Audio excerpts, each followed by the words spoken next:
This is The Strange Recital, a podcast about fiction which questions the nature of reality.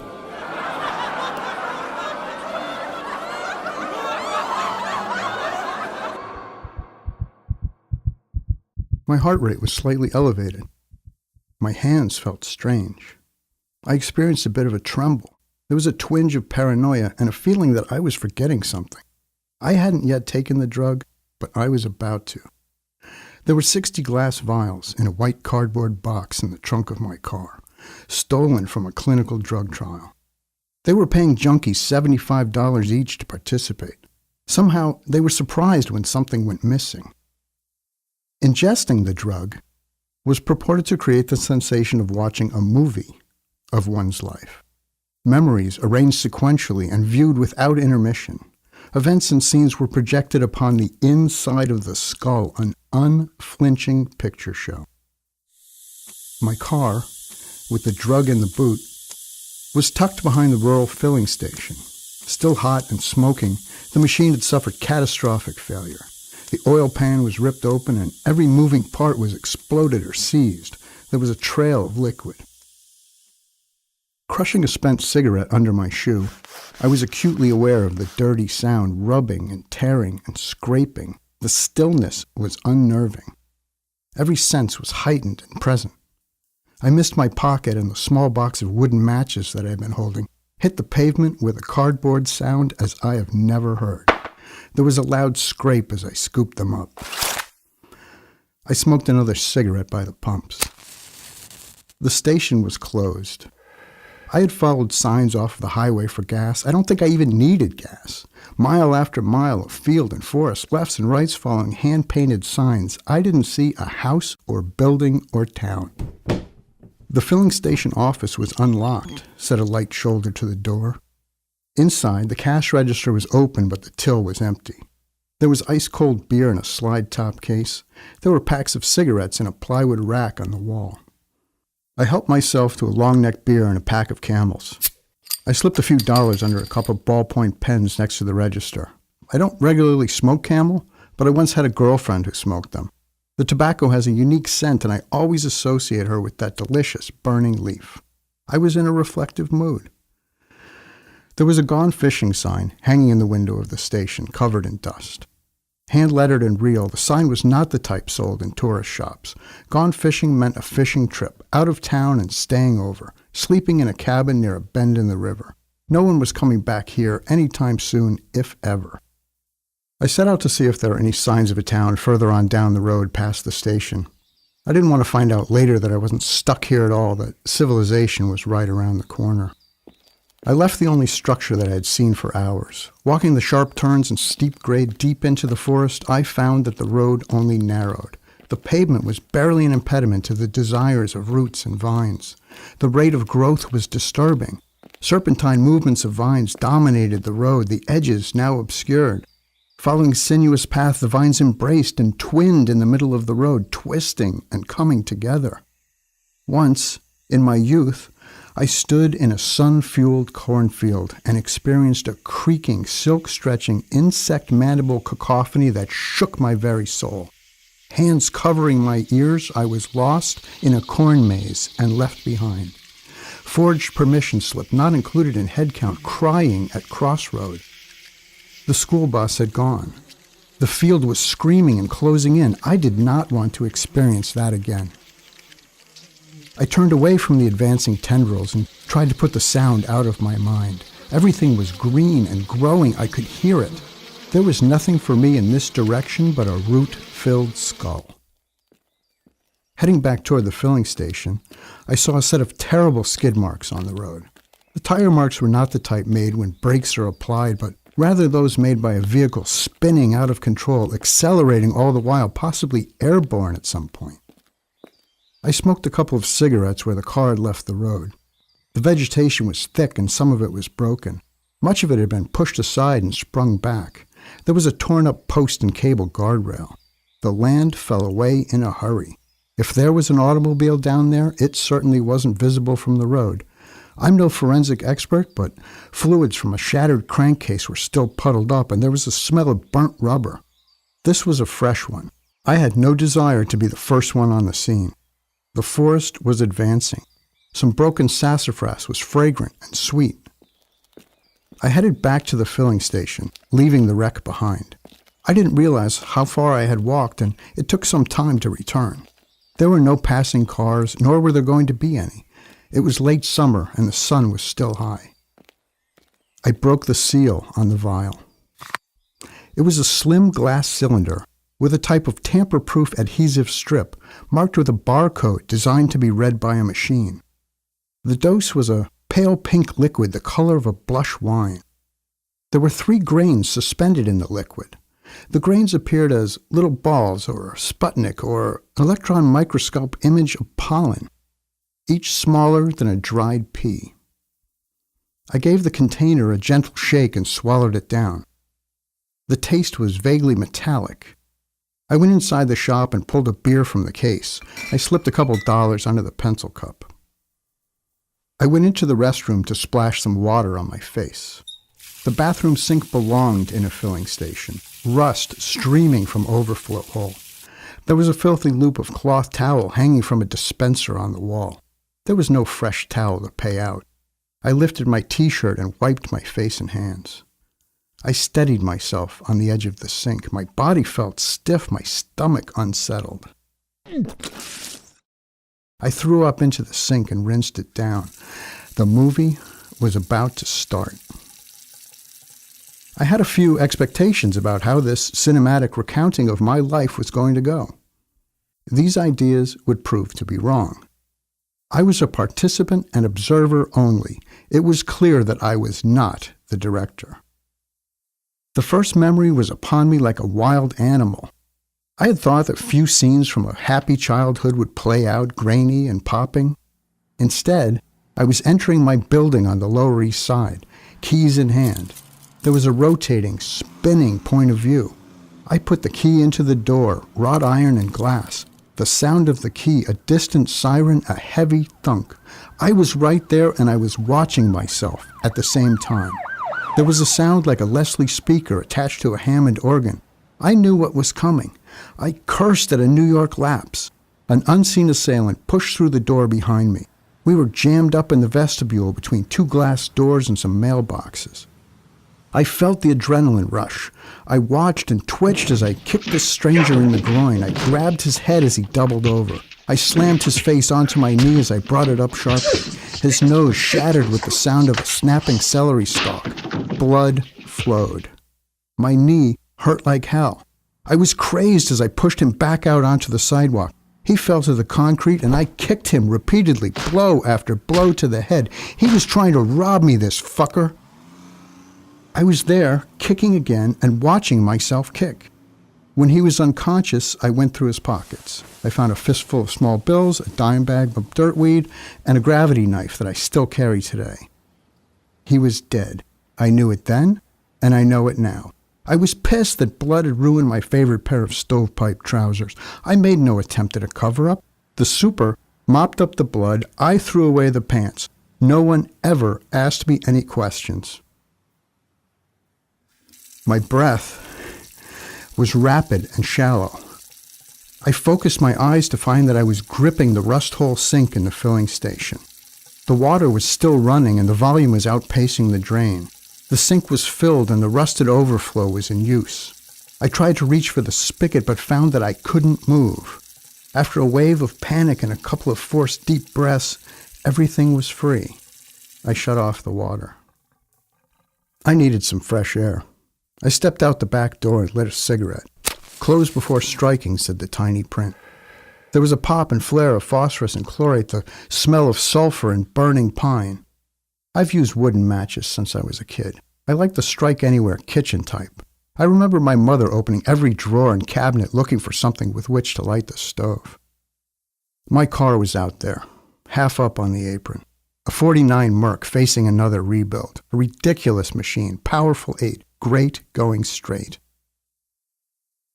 My mind drifted to the tire marks and broken vegetation.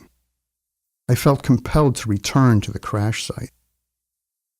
I walked around the building and past the pumps, absent-mindedly flicking a cigarette butt in their direction as I stumbled over the pneumatic hose that triggered a bell inside the building. I looked left out of habit as I stepped out into the road.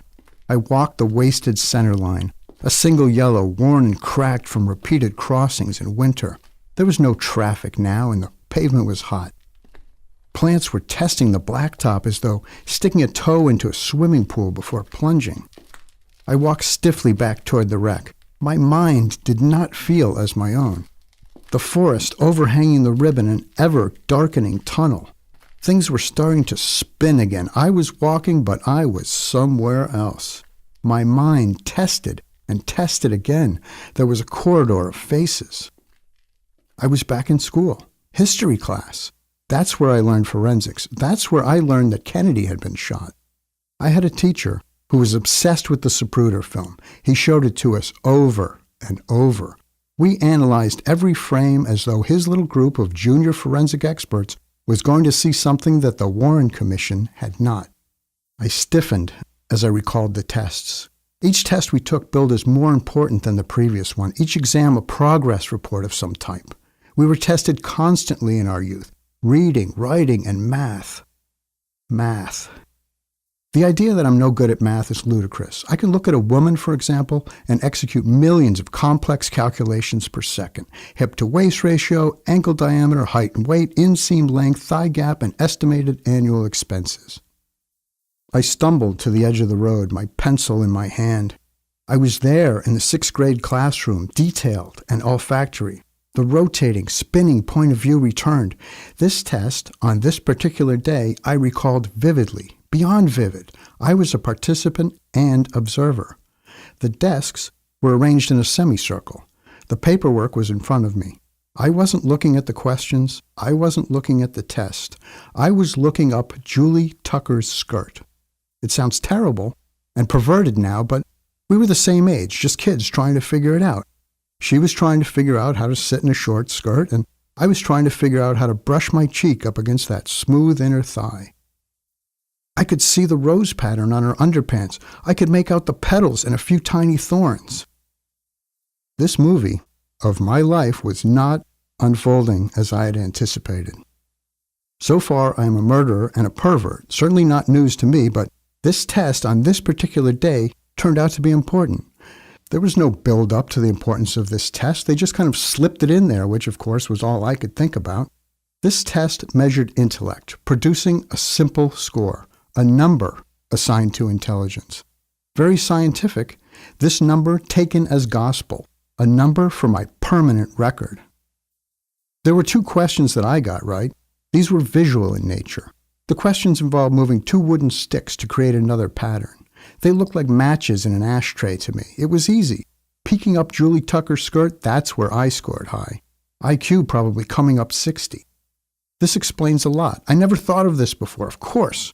Mediocre work was praised and good work was eyed with suspicion. This single number attached to my name without appeal or protest. This is about the time I went bad. I fell off the boulder into the street, locked in the fetal position. I rolled and cracked as though hatching. I was losing it.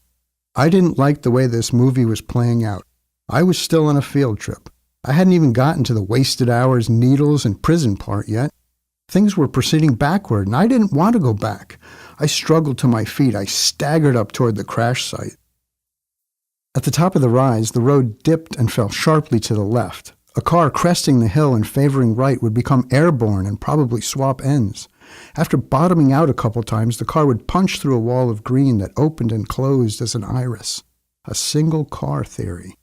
This is exactly what had happened. A high rate of speed, a couple of bounces, and the car had launched into the forest. There was a chunk out of a tree 11 feet off the ground. The driver's side door was open. Thankfully, there was nobody inside. There was a spider web on the windscreen, a pretty good knock, but the scene was bloodless. It had been an insane, high-speed ride to the bottom, miraculously skirting the largest of trees except for the high impact at the top. I didn't immediately recognize this car as my own, although I should have, all banged up, nose buried in a bush. The drug was taking hold again. My brain wrung out like a sponge. My body felt unusually tight. I slid behind the wheel and pulled the door closed. A cramp in my right calf forced my foot to point and slammed the accelerator pedal to the floor. Every muscle began to tighten and convulse. I grabbed the steering wheel, 10 and 2. I tried to breathe and relax. A new sensation ravaged every joint. A locking was taking place. Ankles and knees were injected with glue. I pressed into the seat. It was setting up fast. My pelvis felt like cement. The base of my spine audibly clicked. No longer muscle, nor tendon, nor flesh. I felt only bone. Each vertebrae clicked and froze a zipper up my spine. L4, L5, click, click. My neck felt stiff. I managed to fish out a cigarette and clamp it in my teeth. The beautiful pop of the match and whiff of sulfur relaxed my mind and slowed everything. The lighted match, a wooden red-tipped beauty, slipped through my fingers, cartwheeled through the cabin, and landed on the floor of the passenger side. Smoldering, it flickered to life on the carpet, a little teepee of flame. On the floor, a misfolded map of New York State exposed edges for easy ignition. The zipper sped up my spine to the base of my skull. My head bent back and someone was screaming. My hands clutched the steering wheel and my elbows locked, my fingers bone without flesh. My bones were bleached white. I was lying on my back, arms and legs in the air like a dead insect. My hands were shaped as though still holding the steering wheel. My left leg bent in a seated position, my right leg extended and punching the accelerator. I felt fragile as a china doll. I was on the floor of the filling station. Water lapped at my back. The sink was overflowing. I had failed to shut it off. A gentle 1-inch wave knocked me down. My left leg broke loose and clattered across the floor, my femur wedging under the beer case. I pulled myself together, a skeleton scrambling around like Jackie Kennedy on the trunk of a Lincoln. The trunk. I had some concerns and suspicions about this dose. I wanted a closer look at that box. I picked up the cash that I had stuck next to the register and stuffed it into my pocket. I'm pretty sure I shut off the water in the sink. My car was not sitting out back, tucked behind the rural filling station. I grabbed a beer for the road and started walking. The interior was burned, and the paint on the roof was blistered. The seats were just wire and springs. I pulled the charred keys from the ignition and unlocked the trunk. The white cardboard box was upside down, but incredibly, it was intact and bore only a few bruises and some smoke damage. The 59 remaining vials were unbroken, but it didn't matter. The box bore something else. The words "Control Placebo" were printed all over the inside flap. I should have studied more. I dropped the keys into my pocket. I took a screwdriver from the toolkit and pulled off the plates. I used the screwdriver to monkey up the VIN number as best I could. I made a small fire in the trunk. I tucked the number plates under my arm and stumbled down the hill in the direction that the car was heading. It appeared lighter down below. I stepped out of the woods into a cornfield, the stalks towering over my head, the road disappearing into a vanishing point ahead. I followed the path without deviating. When I emerged at the end of the row, the school bus pulled up in front of me and the door opened. I climbed aboard. The bus was silent. All the chatter and excitement of the day was exhausted. Halfway home, they had to return for me. I slid into a seat next to Julie Tucker. She placed her hand on my knee.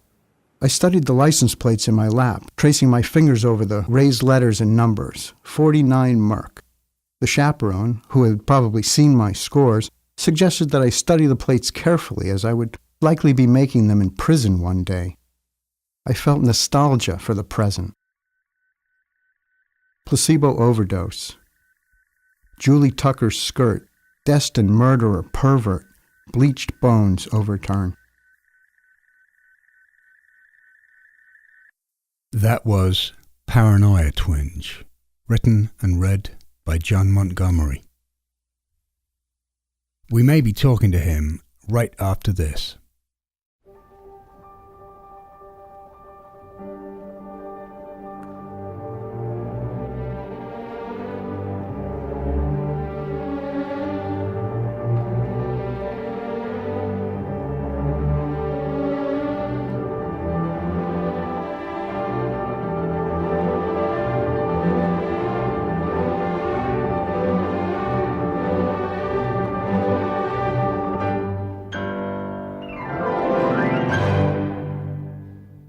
John, welcome back. I'm glad to see that you're out of jail. Brent and I have been talking about you, behind your back, of course.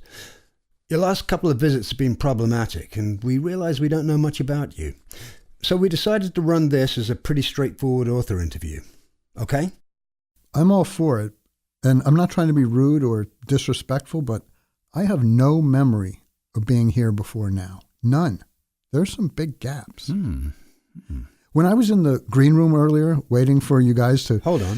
What's the green room? When I was waiting for you guys to sober up or do sound checks or whatever it is you do, one of your interns came in to check on me to see if I needed anything. And she said, hey, you're lying on the same couch you were on the last time when the paramedics had to come. What do you guys know about that? I don't really know what you're talking about. Brent, have you got any idea? Well, you know how people's internal experiences never match up, even though they appear to be going through the same event together? Maybe that's what's happening here right now. Divergent realities. Yeah, like different species of animals occupying the same physical space. Yeah. So, John, let me ask you this. Is this character in the story you? Are you writing about yourself? Well, a friend of mine was in an off-Broadway show recently, and she played a not likable character. Her character wasn't particularly conniving or manipulative, but she had an inherent meanness, and she played it beautifully. She was definitely the villain in the play, and every night she came out for the curtain call to applause and kudos at the stage door. But one matinee, the audience was filled with kids, high school students, I guess, and after the performance, she came out for the curtain call, and they booed her relentlessly, hissing, and it really shook her up. At that moment, she probably had to face becoming the character she was acting. But where does that leave you? I couldn't be friends with her anymore. She was too mean. You should have seen the way she treated the other people on stage. Terrible. Yes, and? No, that's it. Oh, well, in that case, thanks, John. I guess that's all we have time for today. Thanks for coming up. Yes, thanks. You can find your own way out, right? I don't remember arriving.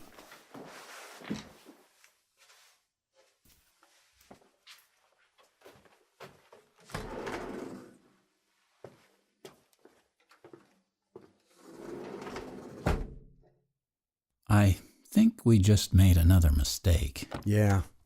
It was hard to get a question in. So much for a straightforward...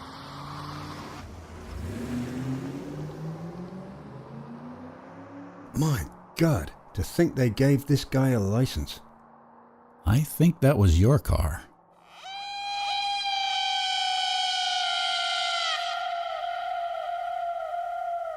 This is The Strange Recital.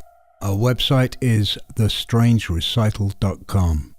The music on this episode was the introduction to The Carnival of the Animals by Camille Saint-Saëns. This is episode 18062, and that was my car.